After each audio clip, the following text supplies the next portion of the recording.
Hello friends, have you all? ఎలా ఉన్నారు? నేనైతే బాగున్నాను. ఇంకా స్టోరీలోకి వెళ్దాం. జీవితంలో మనం ఎలా ఎదగాలి అనేది ఈ స్టోరీ గురించి చెప్తాను.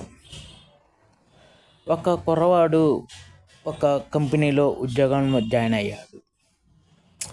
జాయిన్ అయినప్పుడు తనకి అంతగా ఏమీ తెలియదు. సో అతను మంచిగానే ఉంటాడు, అందంగా. ఇంకా కంపెనీలో జాయిన్ అయినప్పుడు కొద్ది రోజులు నువ్వు ఇట్లా వర్క్ చేయాలమ్మా అన్నారు. సరే సార్, నేను వర్క్ చేస్తాను అని చెప్పాడు. అంటే కొద్ది రోజులు వరకు కొంత డబ్బు ఇవ్వలేదు. కొద్ది రోజుల తర్వాత కొంత డబ్బు ఇస్తూ ఉన్నారు. ఏమైందో ఏంటో తెలియదు. కొద్ది రోజులకు ఆ పిల్ల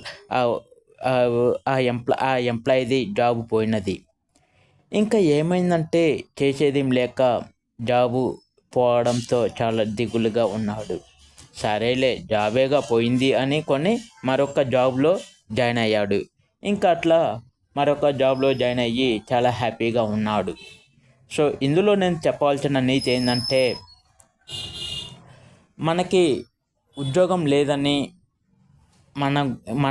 మన పని అయిపోయిందని అనుకోకూడదు. మనం ఉద్యోగం కోసం ప్రయత్నిస్తూ ఉంటేనే మనకి ఉద్యోగం వస్తుందని నేను ఈ వీడియో ద్వారా చెప్తున్నాను. ఈ వీడియోని ఒక లైక్ చేయండి, షేర్ చేయండి. నేను మీ వాయిస్ ఆఫ్ కేశవని. Thank you.